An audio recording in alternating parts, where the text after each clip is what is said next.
Olá, bom dia amigos e amigas aqui do canal Dica de hoje. Hoje, sábado, dia que a gente fala um pouco mais sobre macroeconomia e eu vou aproveitar para falar hoje sobre eleições. Sim, sobre eleições, mas eu não vou falar a minha opinião sobre o que eu acho sobre as eleições, eu vou mostrar o relatório do Bank of America que eu achei que ficou muito legal sobre as eleições, mostrando as diferenças entre os candidatos e o que o Brasil deveria almejar. No final, eles mostram 3 cenários possíveis, inclusive mostrando qual o valor que a bolsa poderia chegar em um cenário super positivo e um cenário super negativo, assim como um cenário neutro. Então, se você quiser saber qual é esse número do Bank of America, não deixe de continuar aqui com a gente e ainda avisar os amigos para que mais pessoas possam saber sobre esse conteúdo e ele possa subir. Então, curte, comente, compartilhe, logo depois da vinheta a gente já começa.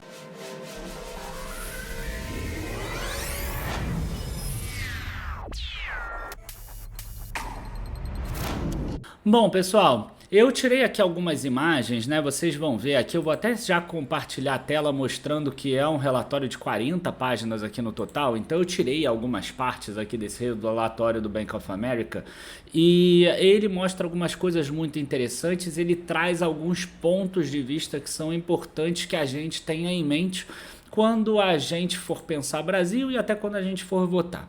Então, ele começa falando algumas coisas que são até óbvias, mas que às vezes a gente esquece quando a gente está no calor das emoções e tudo. Antes da gente falar isso aqui, eu quero aproveitar e deixar um recado para vocês que eu acabei esquecendo, que é o seguinte: agora, do dia 18 ao dia 22 de setembro, a gente vai fazer um workshop chamada Semana dos Fundos Imobiliários, em que você vai aprender tudo sobre fundos imobiliários de forma gratuita, tá? Então não deixe de se inscrever aqui embaixo na página e também entrar depois em grupos do Telegram, do WhatsApp quando a gente falar, porque você vai ter muita informação sobre fundos imobiliários e esse era o último workshop gratuito que estava faltando a gente fazer esse ano. Então muita informação gratuita para vocês nesse ano todo que a gente já fez aqui no Dica de hoje. Esse é o nosso trabalho, trazer informação para vocês e fazer vocês saírem daquela média. Então vamos começar aqui o vídeo de hoje e eu vou começar trazendo essa imagem daqui. Essa imagem daqui é um dos grandes riscos para 2023 e isso independe do candidato que tiver lá. O que acontece é, pelas propostas que estão sendo apresentadas, todos eles querem manter o Auxílio Brasil, alguns até em valores maiores, então isso já vai trazer 70 bilhões de custos, né? A gente tem aqui a questão da redução do combustível, né? Do imposto dos combustíveis, que traz 54 bilhões. A gente tem aqui o aumento de servidores públicos, 25 bilhões, 10%. A gente tem a questão dos aumentos dos judiciários e a gente tem ainda algumas reduções de impostos que ficaram do Covid, 17 bilhões. Isso dá um total de 168 bilhões de reais de gastos a mais ou de falta de arrecadação e que dá um impacto de 1,63% do PIB. Então, alguns desses números foram trazidos agora para 2022, por quê? Porque está tendo uma crise de combustível, porque o Brasil ainda está com um desemprego muito alto e precisou do Auxílio Brasil, algumas coisas nesse sentido. A grande questão é, vai se ter um aumento de arrecadação suficiente para compensar isso? Ou vai se reduzir de outras coisas, ou vai se manter isso e o Brasil vai ficar com déficit, por exemplo. Então esse é um primeiro ponto que o Bank of America acaba trazendo para a gente. Segunda coisa que é importante que eles falam é o seguinte, é que as reformas elas passam a ser importantes e tomam o centro do cenário. Tá? Qual é o grande problema do Brasil? O grande problema do Brasil é algo que quem já me acompanha há muito tempo sabe. Né? O grande problema do Brasil é que ele cresceu só 0,7% em média de 2011 a 2021. Então algumas pessoas falam assim, ai Daniel, fiquei olhando, a bolsa não rende muito bem, a bolsa só subiu tantos por cento de 2011 até agora. Vocês falam de longo prazo? Isso é longo prazo, 10 anos, 11 anos já é longo prazo. E mesmo assim a renda fixa ganhou da bolsa nesse período. Se o Brasil continuar crescendo 0,7% ao ano, a renda fixa vai ganhar da bolsa, não tem jeito. Então isso aqui é o grande ponto central de qualquer governo.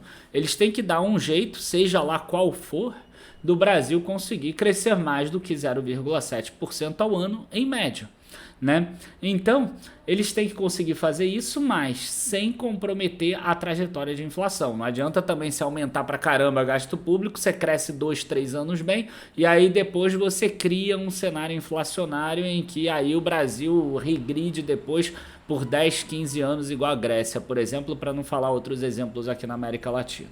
Então, eu acho que esse é o grande ponto, né? Segundo o Bank of America, que eu concordo. A reforma, a agenda de reforma precisa estar na prioridade, né, principal, no topo de prioridade, para reerguer aí, para trazer de volta a credibilidade frágil hoje do país, tá? Então, essa política, essa agenda de reformas é que vai trazer essa estrutura melhor para que o mercado consiga perceber no Brasil algo melhor. E aí eles começam a trazer aqui alguns pontos. Por que é importante trazer essas reformas? Principalmente por causa dessa imagem, que também quem me acompanha aqui já nesses últimos 5 anos já sabe muito bem sobre isso. O grande problema do Brasil é que ele tem uma despesa, né, que eles chamam aqui de mandatória, mas no Brasil a gente chama de obrigatória, muito alta. E a gente tem uma despesa discricionária, que é aquela que você pode usar talvez para uma obra, para trazer uma melhora de infraestrutura, né, para o país, muito pequenininha. Então, grande parte disso aqui são serviços da própria Previdência Social, por exemplo. Então, é uma despesa obrigatória e você vê que vai aumentando ao longo do tempo. E a estimativa do Bank of America para 2023 é bastante alta aqui. Esse spending cap aqui é o teto de gastos, tá? Então, o que o governo ele quer fazer?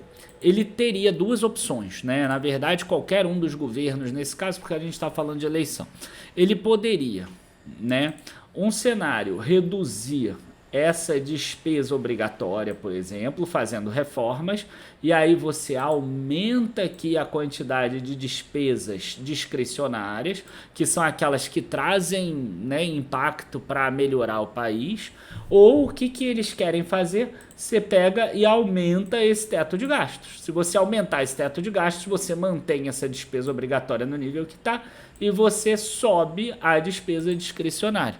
Né? Como o Brasil ele costuma fazer, e aí independe do candidato, como ele costuma fazer a opção do caminho mais fácil ao invés do caminho certo, muito provavelmente ano que vem a gente vai ver uma mudança ou uma flexibilidade do teto de gastos públicos. E aí a gente tem aqui do próprio Bank of America, eu vou tentar falar rápido, as propostas principais com relação a isso do Lula, do Bolsonaro e do Ciro Gomes. Né? Então o Lula, ele já fala, segundo o Bank of America, eu estou falando 50 vezes segundo o Bank of America porque eu não estou afim de ter que responder lá comentário chato, tá? Então ele pretende remover o teto de gastos, tá? E trocar ele por uma nova âncora fiscal aqui, mas que essa solução ainda está unclear, né? Ela ainda não está clara para o mercado qual vai ser. O que ele fala é que a melhora da política fiscal vai vir por um aumento do crescimento da economia e não por redução de gastos. Tá? Esse que é o ponto do Lula. Ele vai conseguir fazer melhorar a economia por melhora do crescimento dela própria, do PIB, e não por redução de gastos públicos. Então ele pretende continuar gastando e com isso trazer um aumento da economia. Tá? Não vou dar aqui opinião nenhuma. Já o Bolsonaro, ele deve manter o ministro da Economia, mas mesmo o ministro da Economia atual, Paulo Guedes, ele não quer manter esse atual. Então eles estão desenvolvendo um target, né, um alvo de dívida pública que vai ser a nova âncora, que vai ser o novo ponto aqui que o Brasil vai ter. Então ele vai estar inspirado nas metas de inflação e o modelo vai criar alguns alvos em torno da taxa de dívida pública em que o Brasil vai poder gastar, inclusive, acima da inflação, né, se for possível, se esse alvo conseguir se concretizar. Então vai ser feito um alvo aqui diferente, de acordo com as metas da inflação. Pode ser que o Brasil consiga gastar mais do que a inflação, e aí isso mantém de novo a despesa obrigatória e você pode aumentar a despesa discricionária. Você vê que ninguém faz menção a reduzir as despesas obrigatórias. Entendeu? Por isso que eu costumo falar em alguns relatórios que as propostas são muito parecidas. Né? Eu escrevi isso em dezembro do ano passado em relatório lá no Indicações e o pessoal se chateou muito com isso, mas as propostas acabam sendo parecidas, porque na verdade cada um encontra um subterfúgio diferente, cada um na sua visão, para que não baixe as despesas obrigatórias e para que suba o teto de gastos. Tá? E o Ciro Gomes também é a mesma coisa, tá? Ele fala que o teto de gastos ele pode ser modificado para considerar variações não apenas do índice IPCA, mas também do PIB, do crescimento do PIB. Então ele fica a favor de investimentos que... ele também fica a favor que os investimentos eles estejam contabilizados fora do teto de gastos. Então o governo teria mais ou menos essa carta branca para fazer investimentos fora do teto de gastos. Então, como vocês podem ver, são propostas parecidas, cada um aí, né, trazendo uma forma de mudar o teto de gastos públicos. E aí o Bank of America ele traz um outro ponto, né? Ele fala sobre duas reformas principais, a reforma tributária, que é a reforma Tax Reform, que eles chamam aqui, e a outra é a reforma administrativa. Eu não vou conseguir falar sobre tudo do coisa, então eu trouxe aqui a reforma tributária. Para vocês terem uma ideia aqui, essa aqui é a complexidade para você conseguir, esse primeiro gráfico aqui, ele é a complexidade que o brasileiro ou as empresas brasileiras têm para conseguir declarar o imposto delas e pagar as taxas dela. Então o Brasil é só o país mais complexo do mundo em relação a todos esses aqui que eles pegaram. O Uruguai, Estados Unidos, África do Sul, Chile, China, Colômbia, Brasil, enfim. Então o 1 seria muito complexo, o 0 seria não complexo, o Brasil está aqui em torno de 0,45. Além disso, aqui do lado, eles colocam a quantidade de horas que uma empresa brasileira precisa gastar para conseguir declarar as taxas dela, os impostos e pagar todos os impostos, fazer toda a parte de contabilidade. E o Brasil, ele gasta 1.501 horas por ano só com essa questão tributária, um número que é pelo menos 4 vezes maior do que o Chile aqui, que está em segundo lugar. Então, essa reforma tributária, até para reduzir custos de empresas, acaba sendo importante. Aí eu vou botar uma informação minha, tá? Eu só acho uma pena que isso passe por aumentar e tributar os dividendos. Tá? Eu acho que isso é uma pena que eles vão fazer dessa forma. E aí aqui, eles colocam um grande resumo de tudo que eles consideram importante. Então aqui a gente vê que a reforma tributária, eles consideram que todos eles irão fazer ou que tem uma grande probabilidade de fazer. Tá? Todos os candidatos propõem pelo menos algum tipo de reforma. Tá? Lula e Ciro Gomes esperam uma taxação maior nas classes mais altas, Bolsonaro pode impor uma taxação sobre dividendos, e a simplificação do sistema é um consenso entre todos. Tá? Aí a gente vem aqui a reforma administrativa. Né? O Lula ele não deve fazer, segundo o Bank of America, pela 10ª vez segundo o Bank of America.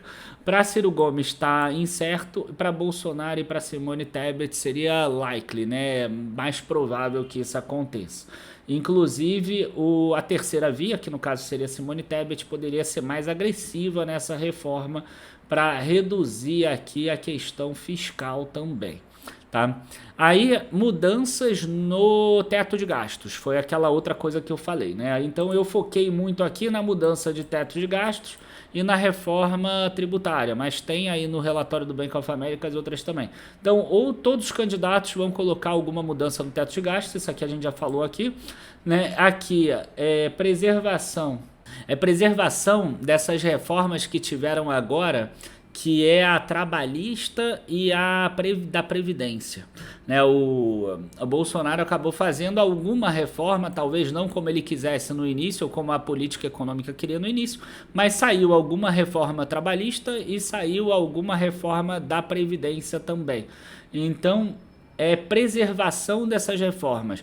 O Bank of America acredita que o Lula e o Ciro Gomes irão modificar essas reformas que foram feitas com relação à questão trabalhista e com relação à Previdência. E privatizações a mesma coisa, mostrando Bolsonaro e Simone Tebet mais próximos de fazer privatizações, Lula e Ciro Gomes aí vetando privatizações. De qualquer forma, eles citam, né, a própria Bank of America fala que politicamente vai ter uma dificuldade de privatizar a Petrobras, mesmo para o Bolsonaro e para Simone Tebet. Tá? Mas Correios, o Porto de Santos e outras pequenas empresas estatais podem acabar sendo os alvos desses dois candidatos. Tá? E aí a gente passa para os cenários. Né? Segundo o Bank of America, a gente já viu ali que ele quer que tudo seja likely ali. Então o ideal seria Bolsonaro ou Simone Tebet, né, para o Bank of America. Para você aí, você pensa como você quiser. E aí ele tem 3 cenários aqui principais. Tá? Então, dado o cenário eleitoral, a gente tem 3 cenários. O primeiro cenário é o bull market, né? O cenário em que a bolsa subiria muito e a gente vai ver os valores e o PIB também, a inflação também. Então seria um cenário positivo eleitoral, vai saindo uma agenda reformista com foco nas reformas tributárias e administrativas, uma governança aqui muito robusta, que isso significa o governo ter ali a Câmara dos Deputados e o Senado para conseguir aprovar. Então, uma boa coalizão. Esse cenário seria o cenário top, vamos dizer assim, o cenário touro, né? O cenário bull, o cenário otimista. É difícil alguém conseguir esse cenário otimista, tá? Completamente. Eu acho bastante complicado. Mas pode ser que partes desse cenário consigam acontecer. O cenário neutro, tá, seria um governo que defenda reformas, mas que as prioridades ainda sigam incertas. Tá? Uma coalizão aqui mais fraca pode ser um problema no Congresso. Então esse seria o cenário neutro. Tá? Você consegue algumas coisas, mas outras você vai ter um pouco mais de dificuldade. E finalmente o cenário pessimista, que seria um cenário eleitoral negativo, que traga uma agenda que seja não amigável para o mercado, né, com grandes dúvidas sobre a governabilidade, sobre a questão de dívida, sobre a questão fiscal, sobre aumento de custos, né, habilidade e crescimento no Congresso também, não ter a maioridade no Congresso, não conseguir ter essa coalizão. Então, o que a gente vê aqui são esses 3 cenários. E aí, com esses 3 cenários, e aí eles conseguem fazer esses 3 pontos aqui. Né? Então, no cenário otimista, que é esse, a gente tem crescimento do PIB de 3% em 2023, 4% em 2024, uma inflação caindo para 3,7%, Selic voltando para 6,5%, o dólar caindo de 4,50 e depois para R$4, o Brasil com uma taxa de risco aqui de 1,7% só, e uma NTNB, né, que é aquele Tesouro IPCA, pagando IPCA mais 4 só. Nesse caso, em 2023, a gente teria Ibovespa 150 mil pontos e Ibovespa 175 mil pontos em 2024. No cenário neutro, a gente tem aqui um crescimento do PIB em 2023 menor do que 2022, de 0,9%, 2024 já subindo para 2,4%, inflação mais ou menos até similar ao cenário bull aqui, a Selic não caindo tanto, para 8% só, e aí a gente tem aqui 5,50 no câmbio, e a gente tem um spread da NTNB em 5,5%.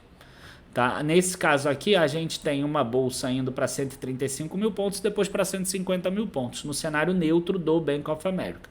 Lembrando pela milésima vez, isso é segundo o Bank of America.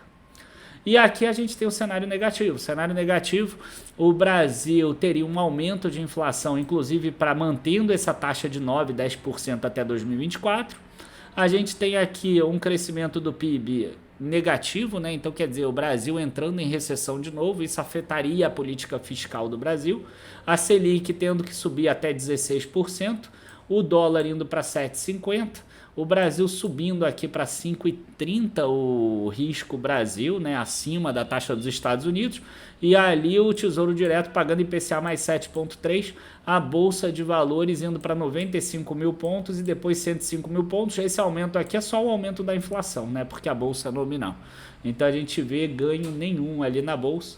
E o que eu quero mostrar sobre isso? O que eu quero mostrar eu não quero falar sobre política aqui porque eu acho que isso não importa. Eu acho que pela primeira vez os candidatos eles são muito parecidos nas propostas, e inclusive eu já escrevi isso desde dezembro do ano passado e mostrei aqui com alguns dados, inclusive do Bank of America.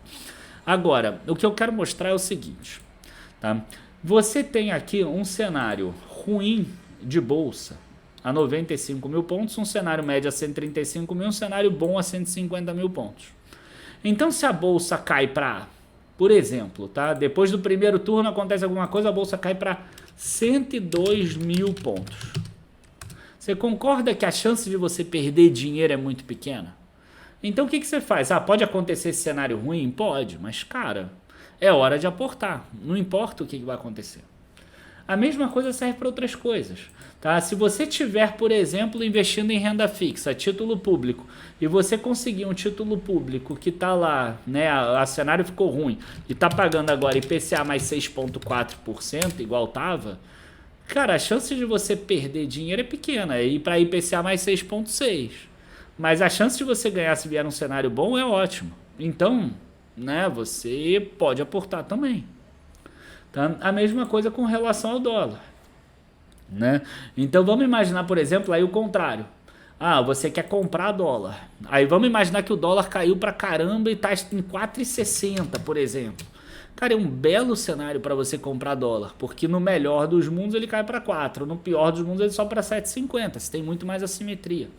Então a minha visão de investimento, ela não está baseada se vai ganhar o Lula, se vai ganhar o Ciro Gomes, se vai ganhar a Simone Tebet, ou se vai ganhar o atual presidente Jair Bolsonaro. Ela está mais ligada nas assimetrias de mercado. Se acontecer o pior cenário, e cara, às vezes o pior cenário acontece com o candidato que o mercado mais gosta. O mercado que o Bank of America mais gosta é Bolsonaro ou Simone Tebet. Às vezes eles não conseguem coalizão com o Congresso, por exemplo. Às vezes o cara resolve não fazer as políticas, as reformas, às vezes não faz as privatizações. Então o cenário ruim acontece com aquele que o mercado mais gostava. E às vezes acontece o oposto também, né? Entra lá o Lula ou o Ciro Gomes, eles têm uma coalizão boa com o mercado, eles percebem ali que eles precisam fazer alguma reforma, por exemplo, e aí eles conseguem, por exemplo, né, criar um espaço ali extra em termos de despesa discricionária. Né? Por que eu estou falando isso? Porque isso aconteceu ali atrás no passado também, no primeiro período, lá 2003 a 2006 do Lula, aconteceu. Foi ajudado porque a alta das commodities aconteceu. Pode acontecer de novo.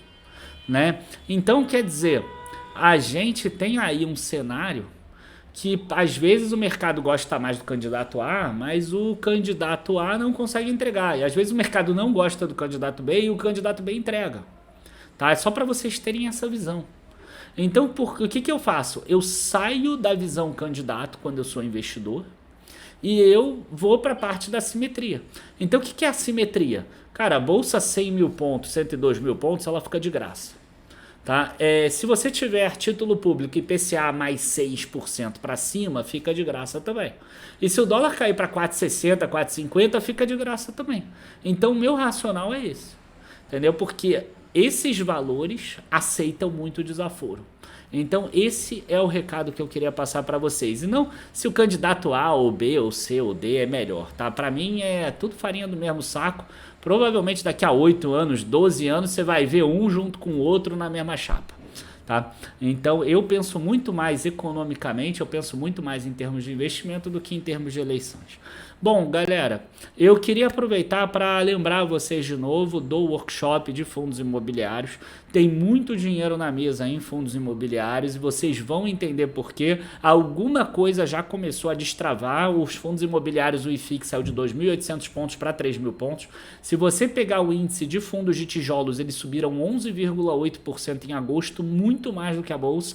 E a gente vai mostrar isso.